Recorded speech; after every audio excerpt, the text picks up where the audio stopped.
بسم الله الرحمن الرحيم. بسم الله الرحمن الرحيم. الحمد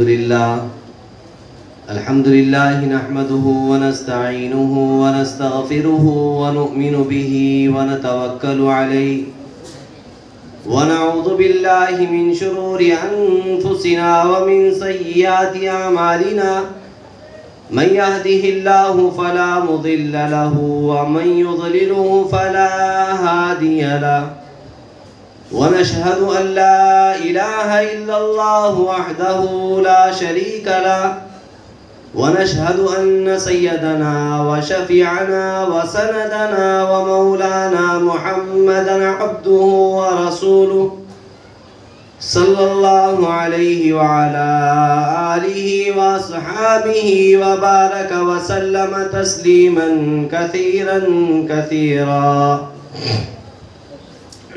أما بعد فأعوذ بالله من الشيطان الرجيم. بسم الله الرحمن الرحيم. هل يستوي الذين يعلمون والذين لا يعلمون؟ وقال الله تعالى في موضع آخر إنما يخشى الله من عباده العلماء. وقال النبي صلى الله عليه وسلم خيركم من تعلم القرآن وعلمه. وقال النبي صلى الله عليه وسلم العلم فريضة على كل مسلم ومسلمة. صدق الله العظيم وصدق رسوله النبي الكريم. اسٹیج پر جلوہ افروز حضرات علماء کرام جو بہت لائق اور فائق ہیں اپنے صلاحیتوں میں، اپنے علوم و فنون میں، اور جو امانت اللہ رب العزت نے ان کے پاس دی ہے اس امانت کے ادا کرنے میں بڑے امین ہیں. ایسے موقر لوگوں کے سامنے مجھ جیسے حقیر کی کوئی بات کہنا یہ غیر مناسب ہے، لیکن چونکہ آپ ہی کے مشورے سے یہ طے ہوا ہے کہ کچھ بولا جائے تو بولنا تو بہت دور کی بات ہے، ہم تو اپنا سبق سناتے ہیں. علماء کے لیے تو یہ ہمارا وہ سبق ہے جو انہوں نے ہم کو دیا تھا یاد کرنے کے لیے. ظاہر بات ہے جب طالب علم سبق سناتا ہے تو اس سے غلطیاں ہو ہی جاتی ہیں. اگر ہو جائے تو استاذ کی حیثیت سے شفقت کے ساتھ اصلاح فرما دے. اور جو ہمارے حضرات سامنے سامعین بیٹھے ہوئے ان کے لیے یہ سبق بحیثیت تکرار ہے. جیسے طالب علم استاذ سے سبق لینے کے بعد آپس میں تکرار کے ذریعے سے یاد کرتے ہیں، اس کو دہراتے ہیں، تو یہ ہمارے لیے ایسا سبق ہے. اور یہ تکرار ایسی تکرار ہے، مدارس میں بچے تکرار کرتے ہیں سبق کو یاد کرنے کے لیے، اور مدرسے سے نکلنے کے بعد ایسے موقعوں پر یہ تکرار ہوتی ہے عمل میں لانے کے لیے. لہٰذا نیت یہ کرے کہ اللہ جو بھی بات ہمارے سامنے دین کی آئے گی اس پر ضرور عمل کریں گے انشاءاللہ. اللہ ہم سب کو عمل کی توفیق عطا فرمائے. محترم دوستو، بزرگوں، یہ معصوم اور نونہال بچے کافی دیر سے آپ لوگ، یہ بھی اپنے اندر ایک کمال ہے. پورا سال ایک نصاب اور ایک کتاب کو مکمل کرنے میں لگ جاتا ہے. ایک سال 360 دن، اور گھنٹوں میں لگائیں گے تو پتہ نہیں کتنے گھنٹے ہو جائیں گے. اتنی محنت جو سال بھر انہوں نے کی ہے وہ چند منٹوں میں ہمارے سامنے انہوں نے پورے سال بھر کی محنت کا خلاصہ رکھ دیا. تو بچے سے ماشاءاللہ ساری باتیں ہمارے کانوں تک پہنچ ہی گئی. ایک بنیادی بات سمجھنے کی یہاں پر یہ ہے کہ یہ جلسے اور پروگرام کرنا کوئی ایڈورٹائز نہیں ہے. ہمارا مکتب اور ہمارے مکتب کی ایڈورٹائز نہیں. ان مکاتب اور مدارس کے جلسے اور اس میں علمی مظاہروں کا مقصد کیا ہے؟ ان جلسوں کا مقصد یہ ہے کہ ہماری اولادیں مدرسوں میں، مکاتب میں جا کر کے جو علم حاصل کر رہی ہے ہم بحیثیت مسلمان باپ ہونے کے اتنی فکر تو کر لیتے ہیں کہ میرے بچے کا کلمہ نماز، میرے بچے کا قرآن، میرے بچے کی بنیادی تعلیم مضبوط ہو جائے اور وہ اسلامی معاشرے کے ساتھ زندگی گزارنے والا بن جائے. یہ ہر باپ، ہر مسلمان باپ کی خواہش بھی ہے، تمنا بھی ہے، اس کی کوشش بھی ہے. لیکن یہ جلسوں کا انعقاد ان باپوں کے زندگیوں میں دین کا داخل کرنا ہے کہ جو بچے ہمارے دینی تعلیم کو ہمارے سامنے بیان کر رہے ہیں وہ ہمارے عمل میں آ جائے. اس لیے کہ بچے ابھی مکلف نہیں ہیں. جب تک وہ بلوغت میں قدم نہ رکھے، ان پر شریعت کی کوئی تکلف ان کے اوپر نہیں، نہ ان پہ نماز فرض ہے، نہ روزہ فرض ہے، اور سارے فرائض کا علم انہوں نے سنایا ہے. تو بالغین جتنے ہیں یہ مکلف ہے. اس لیے ان کے سامنے یہ جلسے اور پروگرام اور بچوں کے مظاہرے کیے جاتے ہیں تاکہ سننے والا مجمع عمل پر آ جائے. اس بہانے سے طلب پیدا ہو کہ یہ چھوٹا سا بچہ میرے سامنے سورہ فاتحہ پڑھ رہا، کیسی پیاری پیاری پڑھ رہا ہے. چھوٹا سا بچہ پورے نماز کی شکل بیان کر رہا ہے، چھوٹا سا بچہ نماز کے مسائل بیان کر رہا ہے، اور مجھے اللہ معاف کرے مجھے نماز کے فرائض نہیں پتہ. ہمارے اندر طلب پیدا ہو سی. شروع میں نے آپ کے سامنے ایک آیت کا چھوٹا سا حصہ پڑھا ہے. حضرت آدم علیہ السلام کی تخلیق کے بعد، بلکہ تخلیق بھی ابھی ہوئی نہیں ہے، فرشتوں سے اللہ نے کہا کہ میں اپنا خلیفہ زمین میں بھیج رہا ہوں. فرشتوں نے کہا آپ کو کیا ایسی مخلوق کی ضرورت پیش آ گئی وہ جا کے زمین میں فتنہ فساد کرے گی، خون خرابہ کرے گی؟ ہم تو ہیں آپ کی تحمید اور تقدیس بیان کرنے کے لیے، ہم آپ کی پاکی بیان کریں گے، آپ کی تسبیح کریں گے. اور کرتے ہی ہیں. فرشتوں سے زیادہ کون بھلا عبادت کر سکتا ہے؟ اللہ نے کیا جواب دیا کہ جو میں جانتا ہوں وہ تم نہیں جانتے. اور پھر وَعَلَّمَ آدَمَ الْأَسْمَاءَ كُلَّهَا، یہ تعلیم و تعلم کا سب سے پہلا مرحلہ ہے جو خالق کائنات رب ذوالجلال نے آدم کے ساتھ شروع کیا پہلے دن سے، اور آدم سے کہا آدم پڑھو، سیکھو جو ہم تم کو سکھا رہے ہیں. پہلے دن سے انسان میں فرشتوں میں تفریق اور ان کے مقام کے بلند اور پست کرنے میں جس چیز کو اللہ نے سبب بنایا وہ علم ہے. اب وہ چاہے علم کسی اعتبار سے ہو، دنیاوی ضروریات کے اعتبار سے ہو، یا دین کا علم ہو. مفسرین نے ماشاءاللہ بڑی کتابیں لکھی ہیں تفسیر میں، وہاں دیکھ سکتے ہیں کہ اس آیت میں کیا کیا مفسرین اکرام نے کیا کیا تفسیریں لکھی. پہلے دن سے، اور پھر فرشتوں سے کہا فَاسْجُدُوا لِآدَمَ، اب کرو سجدہ اس آدم کو. ہاں، آدم علیہ السلام سے کہا کہ جو ہم نے تم کو سکھایا نا ذرا یہ فرشتوں کو پڑھ کے سناؤ. سبق دینا اور سبق سننا اور سبق کا مظاہرہ کرنا، یہ تینوں چیزیں اللہ کی سنت ہے. پہلے آدم علیہ السلام کو سکھایا اور سننے کے ساتھ ساتھ فرشتوں کے سامنے اسی علم کا مظاہرہ.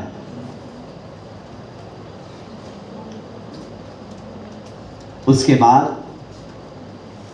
حضرات انبیاء علیہ السلام کو اللہ نے وہ علم دے کر دنیا میں مبعوث فرمایا جو علم اللہ بندے کو اللہ سے قریب کرتا ہے، خشیت پیدا کرتا ہے.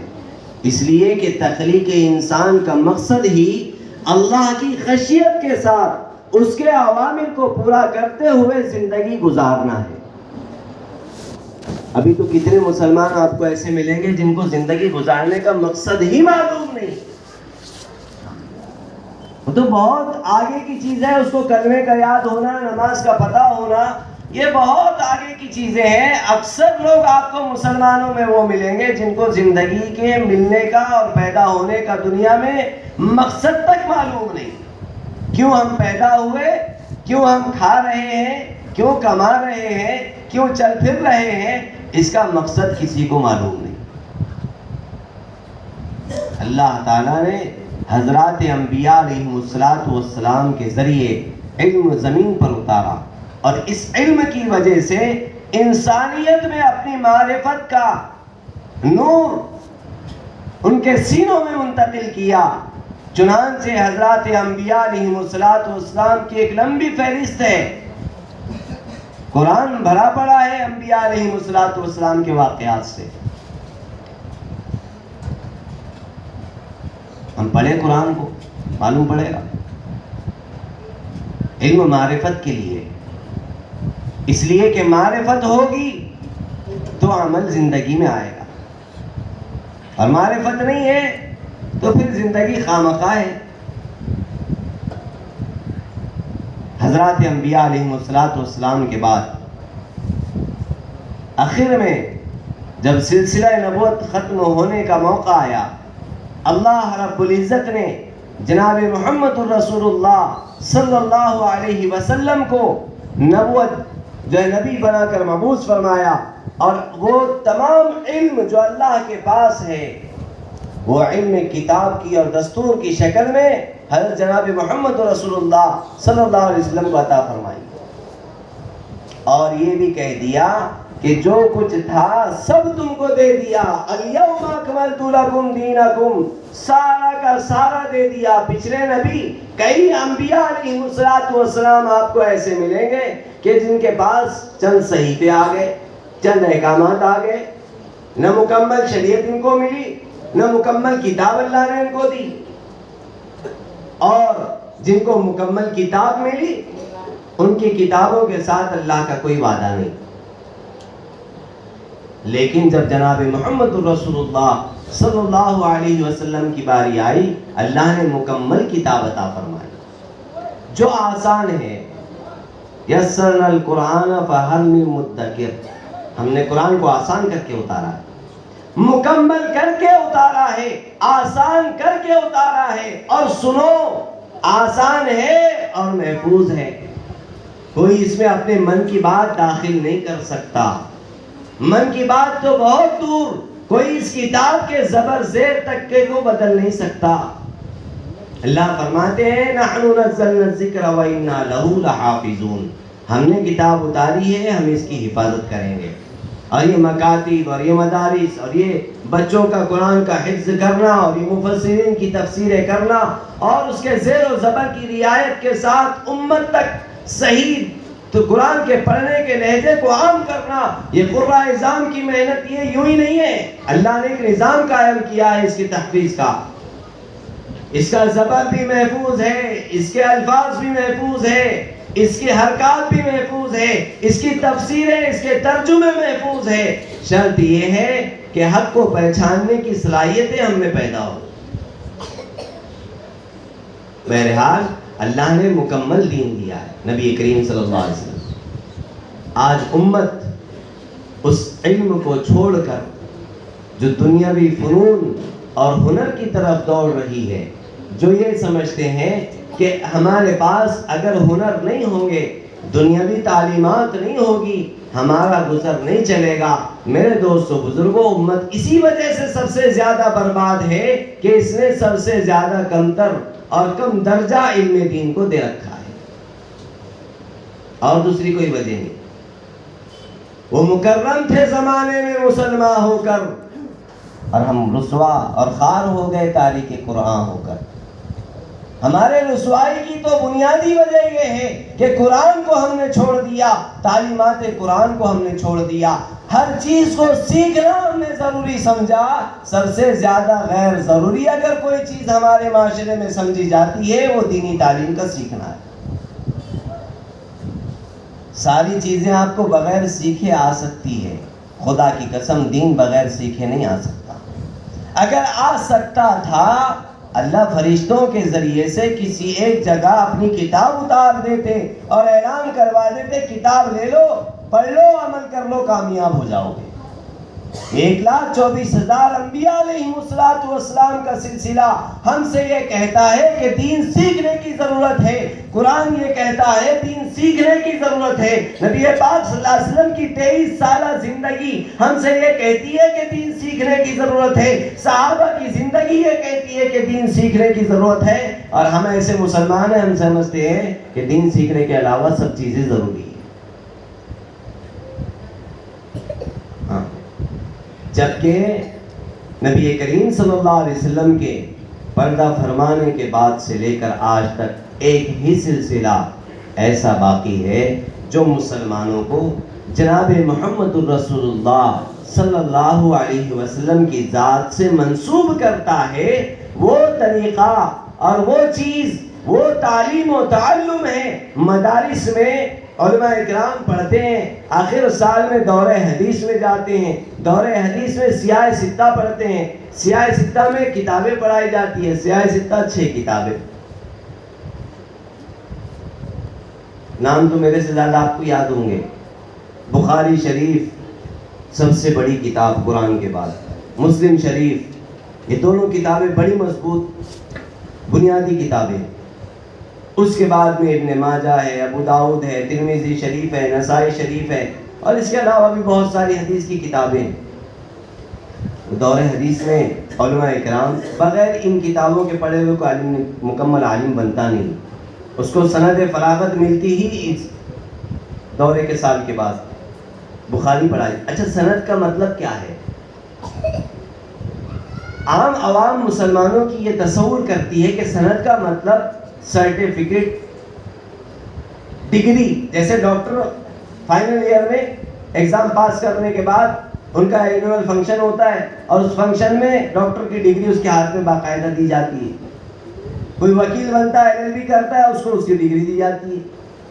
اور دیگر لوگ اپنے فنون میں علم حاصل کر کے اس کی ڈگریاں لیتے ہیں. تو مسلمان بھی یہ سمجھے کہ شاید سند بولے تو عالم کی ڈگری رہتی ہوں گی. وہ عالم کی ڈگری کو سند نہیں کہتے. سند یہ کہتے ہیں کہ صاحب آپ نے بخاری شریف پڑھی، کون سے استاد سے پڑھی؟ پھر آپ کے استاد نے یہ بخاری شریف کس سے پڑھی؟ پھر انہوں نے کس سے پڑھی؟ یہ سلسلہ اساتذہ کا چلتے چلتے امام شاہ ولی اللہ محدث دہلوی رحمت اللہ علیہ تک، جو ہمارے پورے ہندوستان کے علماء کے روحانی باپ ہیں.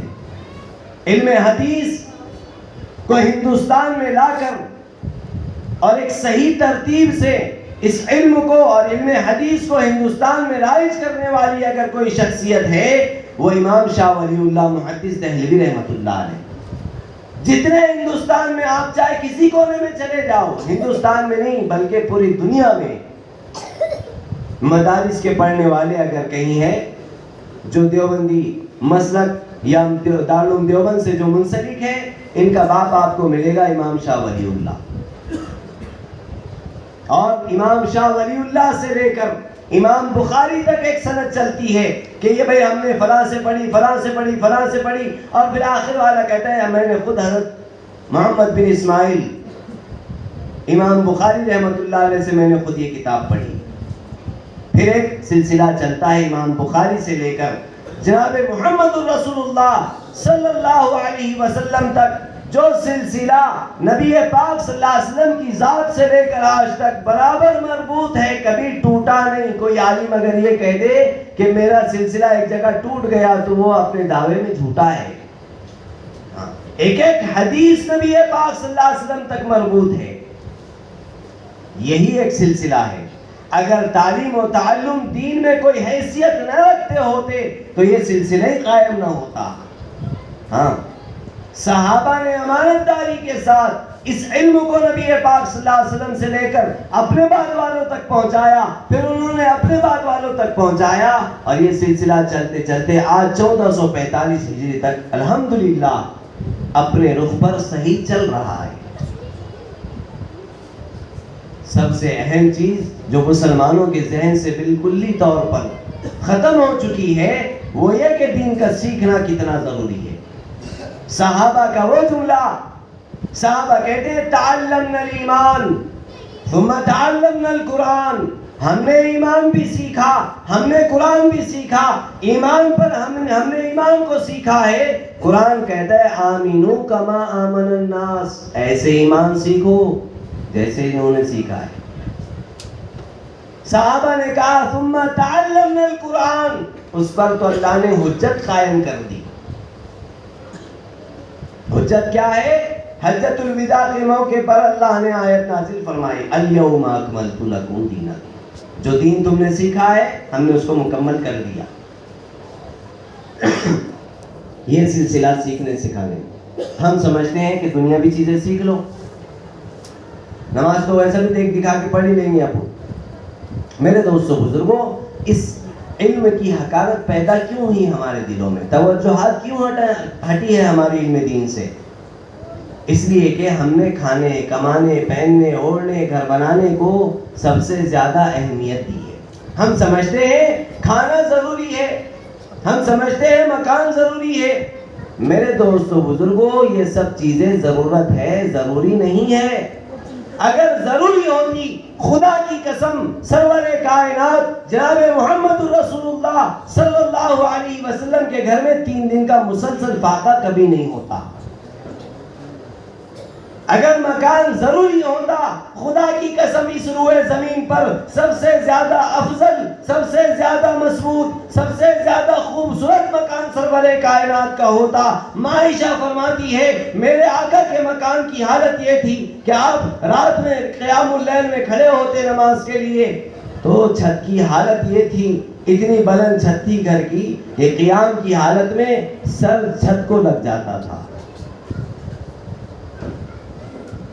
اور طویل و عریض کتنا تھا, کتنا چوڑا, کتنا لمبا. فرماتی ہے کہ آقا رکوع سے قومے میں جاتے, قومے سے سجدے میں آتے, آپ میرے پاؤں پر اشارہ کرتے, میں اپنے پاؤں کو سکڑ لیتی, اس کے بعد سرور کائنات سجدے میں جاتے تھے. کتنا بڑا گھر تھا. اگر گھر ضروری تھا, اللہ کی قسم جنت سے میرے نبی کے لیے اللہ محل اتار دیتے. لباس ضروری ہے, خدا کی قسم حضرت عمر رضی اللہ عنہ ایک مرتبہ امہات المومنین سے نبی پاک صلی اللہ علیہ وسلم ناراض ہو کر چلے گئے حجرے میں, اور مدینہ کا بالکل حال بگڑا ہوا ہے, صحابہ بدحواس ہیں. ادھر امہات المومنین, امت کی مائیں اپنے حجروں میں آنسوؤں میں تر پڑی ہوئی ہے کہ اللہ کے نبی ہم سے ناراض ہے. اور ہوا یہ چل رہی ہے مدینہ میں کہ نبی پاک صلی اللہ علیہ وسلم نے اپنے بیویوں کو طلاق دے دی. سخت ناراض ہو کر چلے گئے. حضرت عمر رضی اللہ تعالیٰ 3 مرتبہ گئے, خادم سے اجازت طلب کی, خادم کو اجازت اللہ کے نبی نے عطا نہیں.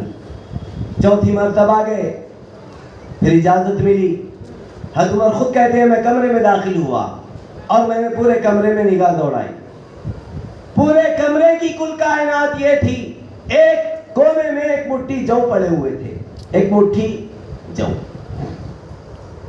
اور ایک مشقیزہ پانی کا, اور ایک لوٹا, اور نبی پاک صلی اللہ علیہ وسلم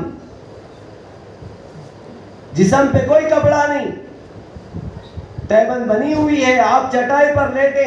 جیسے ہی عمر کہتے ہیں میں کمرے میں داخل ہوا, سرور کائنات اٹھ کر بیٹھ گئے, اور میں نے دیکھا کہ نبی پاک صلی اللہ علیہ وسلم کے گولے بدن پر وہ چٹائی کے نشانات امٹ رہے تھے. یہ لباس,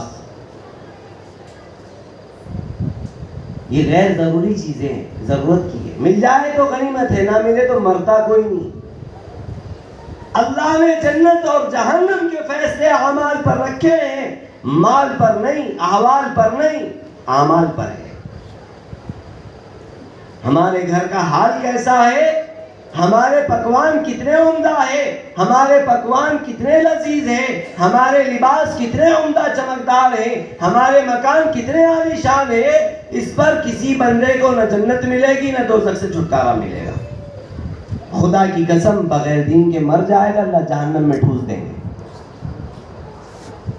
دین ضروری ہے, اتنا ضروری دین ہے, سانس لینے سے زیادہ ضروری دین ہے. ہاں, اس لیے کہ سانس اگر ایمان کے ساتھ چھوٹتی ہے, اللہ کے نبی نے فرمایا جنت ملے گی. دین کی اہمیت اور علم دین کی ضرورت بالکل ذہنوں سے خاکہ ہی صاف ہوا پڑا ہوا ہے، نہ خود سیکھنے کو تیار، نہ اپنی نسلوں کو آشنا کرانے کے لیے ہم تیار۔ اس کے نتیجے ہم دیکھ رہے ہیں پچھلے 10-15 سالوں میں جو سستی ہم سے ہوئی ہے علم دین کے حاصل کرنے میں، اس کے نتائج ہماری آنکھوں سے ہم دیکھ رہے ہیں۔ ہماری بچیاں، ہمارے بچے غیروں کے معاشرے کو اپنا رہے ہیں۔ ذہنی طور سے تو اکثریت مرتد ہو چکی ہے، علل اعلان بھی اب تو یہ حال ہے کہ ہندوستان میں لاکھوں کی تعداد ہو گئی مرتد ہونے والوں، جنہوں نے اعلان تک کر دیا کہ ہم مسلمان نہیں ہیں۔ میرے دوستوں بزرگوں، کتی بچے دیتی ہے، اپنے ایک ایک بچے کی پرواہ کرتی ہے، شیرنی بچے جنتی ہے، اپنے ایک ایک بچے کی پرواہ کرتی ہے، حالانکہ خود درندے ہیں، لیکن اپنے بچوں کے ساتھ شفقت، اپنے بچوں کے ساتھ محبت، ہر نقصان دینے والی چیز سے ان کو بچانا، اور ہر ایسی جگہ جہاں وہ محفوظ رہے وہاں لے جا کر ان کو محفوظ رکھنا، یہ ہر درندہ جانتا ہے سوائے مسلمان کے۔ مسلمان کو نہیں پتا اپنے اولادوں کو کہاں رکھنا ہے۔ غیروں کے ہاتھوں اپنی نسلوں کو ہم خود مرتد کر رہے ہیں، کبھی انگلش کانوینٹ کے نام پر، کبھی اعلیٰ تعلیم کے نام پر۔ کیا ہم نے کبھی جا کر ان سے پوچھا ہے یہاں پہ کیا آپ کا معاشرہ ہے، کس کلچر کے ساتھ تم یہاں پڑھائی کرتے ہو؟ البتہ مکتب میں بچہ جا رہا تو 25 بار چکرا مارتے ہیں مکتب میں، حافظ صاحب میں چھوکرو کلہ کر دیے تم نے، حافظ صاحب میں چھوکرو ٹپو مار دیے تم نے، ہر بات کا مہنگا تھا تو لایا کائے چوکس میں رکھ اس کو۔ ہاں یہاں حافظ صاحب ٹپو نہیں ماریں گے تو قبر میں فرشتے ڈنڈے ماریں گے اس کو، اس لیے ٹپو مارنا پڑتا ہے یہاں۔ اگر نہ مارے تو تاکید کرو استاد کو کہ میرے بچے کو مارا کرو۔ جو بچہ اپنے استاد کی علم دین کو حاصل کرنے کی وجہ سے مار کھا لے گا، اللہ کی قسم فرشتوں کی مار سے، اللہ کی مار سے محفوظ رہے گا، یقینی بات۔ لیکن ہم تو سمجھتے ہیں کہ مکتب تو مجبوری کے واسطے ہے، بھائی مسلمان ہیں اپن کر کے۔ ہم اپنے آپ میں خام خیالی میں مبتلا ہے، ہم مسلمان ہیں۔ اللہ کیا کہتا ہے معلوم؟ یا ایھا الذین آمنوا اتقوا اللہ، اے ایمان والے ڈرو اللہ سے، حق تقاتہ، جیسے اس سے ڈرنے کا حق ہے۔ تقوی اختیار کرو جیسے اللہ چاہتا ہے، پھر موت کیسی ملے گی؟ جیسے اللہ چاہتا ہے۔ کیا چاہتا ہے اللہ؟ وَلَا تَمُوتُنَّ إِلَّا وَأَنْتُمْ مُسْلِمُونَ، مت مرو مگر اس حال میں کہ تم مسلمان ہو۔ ابھی 2-3 دن پہلے شب برات میں ایک جگہ مسجد میں بات کرتے کرتے میں نے مثال لے کے بتایا، اگر میں یہ کہوں کہ میں واشنگ شہر کا ایس ڈی پی او، ایس پی واشنگ ضلع کا، میں اپنے آپ کو ایس پی سمجھتا ہوں، جی آپ سب مان لیں گے؟ ارے بولو نا، ہاں بولے بھائی، ارے آج بھی بولے ہمارا کام کر دو، آ جائیں گے سب کے سب کاغذ لے کے، میمورنڈم لے کے آ جائیں گے۔ ارے بولو تو صحیح۔ اگر میں یہ کہوں کہ میں اپنے آپ کو ہندوستان کا پی ایم سمجھتا ہوں، آپ مان لیں گے؟ میں یہ کہوں میں اپنے آپ کو مہاراشٹر کا سی ایم سمجھتا ہوں، آپ مان لیں گے؟ بولے کہ مولوی صاحب علاج کرانا پڑتا آپ لوگوں کو، ناگپور جا کے آؤ ادھر ایک چکر، تم بہ کے باتیں کر رہے، یہ تو مولوی تسلیم کے بعد لے جائیں گے میرے کو۔ بولے مولوی صاحب بھی دیکھو وہاں سے آئے جب سے سڑک پہ بھی ناگپور سے کیا کچھ پکڑ تو نہیں لیا، اپنے سمجھنے سے تھوڑی جنتا بولے وہ حکومت نے تسلیم کرنا چاہیے کہ آپ پی ایم ہیں۔ ملک کا آئین، ملک کا دستور، ملک کا سمویدھان ہم کو تسلیم کرے کہ ہم پی ایم کے خاکے میں بیٹھ سکتے ہیں، تب کہا جائے گا آپ پی ایم ہیں۔ ابھی ہم کیا سمجھ رہے ہیں؟ ہم مسلمان ہے، یہ ہماری خام خیالی ہے، اللہ کرے قبول ہو جائے۔ اللہ کہتا ہے وَلَا تَمُوتُنَّ إِلَّا وَأَنْتُمْ مُسْلِمُونَ، مت مرو مگر اس حال میں کہ تم مسلمان ہو، تو میری اور آپ کی فہرست میں ہم آپس میں مسلمان ہو، یہ نہیں اللہ کی فہرست میں ہم مسلمان ہو۔ تو ایسی مسلمان بنیں گے ہم اپنے آپ کو مسلمان سمجھ کے؟ نہیں، اللہ شمار کرے تو اللہ کب شمار کرے گا؟ اللہ اس وقت شمار کرے گا جب ہم مسلمان بنیں گے. نام سے کوئی مسلمان نہیں ہوتا. شیعوں کے نام اٹھا کر آپ دیکھو, آپ کو سارے نام مسلمانوں کے ملیں گے. قادیانیوں کے نام آپ اٹھا کر دیکھو, بلکہ جو بانی قادیانیت ہے اس کا نام ہی مرزا غلام احمد ہے, وہ تو بیچارہ پکا مسلمان ہے. پھر ارے نام سے کوئی مسلمان نہیں ہوتا. مسلمان اسلام سے بنتا ہے, دین پر عمل کرنے سے بنتا ہے, اور دین پر عمل علم سے آتا ہے.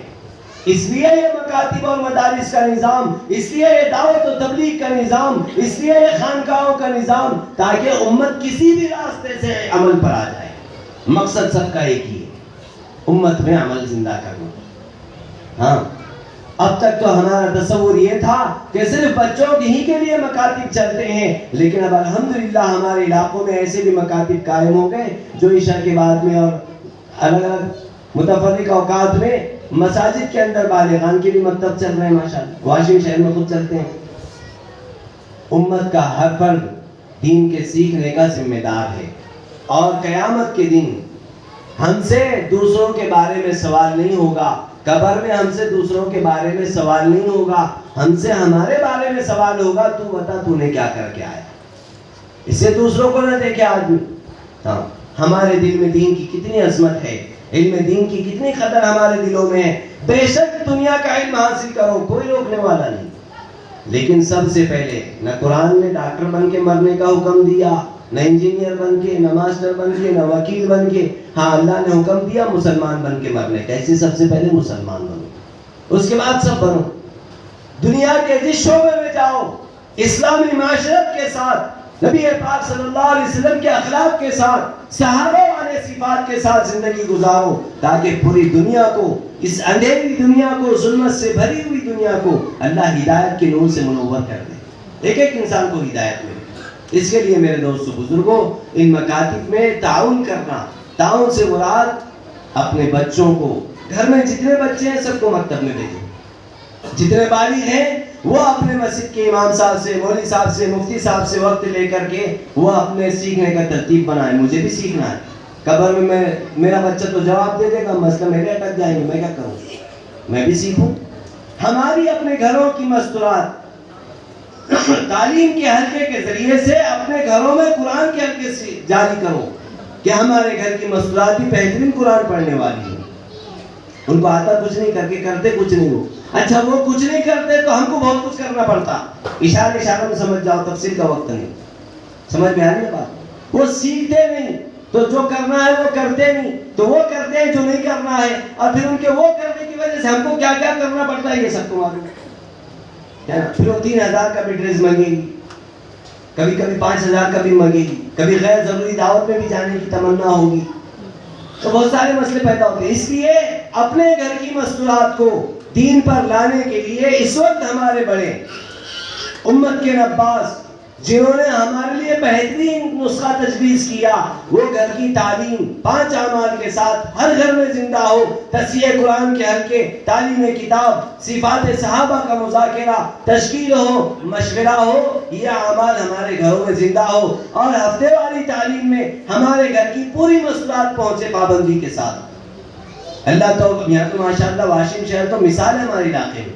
2 لڑکیوں کے مدارس چل رہے ہیں ماشاءاللہ, بڑی تعداد میں, بڑی تعداد میں بچیاں پڑھ رہی ہیں. یہ ہمارے گھروں میں اور مدرسوں میں پڑھنے والی بچیاں, یہ ہمارے پورے شہر کے لیے ایسا سمجھو اللہ کی طرف سے ایک بڑی نعمت ہے. ان سے فائدہ اٹھاؤ. گھروں میں ہر مصروفات کو قرآن بہترین پڑھنا آتا ہو, وہ سارے ضروری مسائل سے واقف ہو. میرے دوستو بزرگوں, دین کا تعلق سیکھنے سکھانے سے ہے, اور سننے سنانے سے دین کا بہت کم تعلق ہے. اور اس زمانے میں سب سے زیادہ تعلق جو رہا وہ سننے اور سنانے سے رہا, سیکھنے سکھانے سے تعلق ہی ختم ہو گیا. مسجد میں 4 گھنٹے بیان کرو, ٹھگ سے مستی کرتے رہو, اور اس کو 2 منٹ آ کے سورہ فاتحہ سیکھنے میرے پاس, یوں بھاگتے ہیں میرے پاس ارجنٹ کام آ گیا, جانا پڑتا. یا عالم میرے دوستو بزرگوں, اس لیے سیکھنے کا ماحول, اللہ ہم سب کو عمل کی توفیق دے.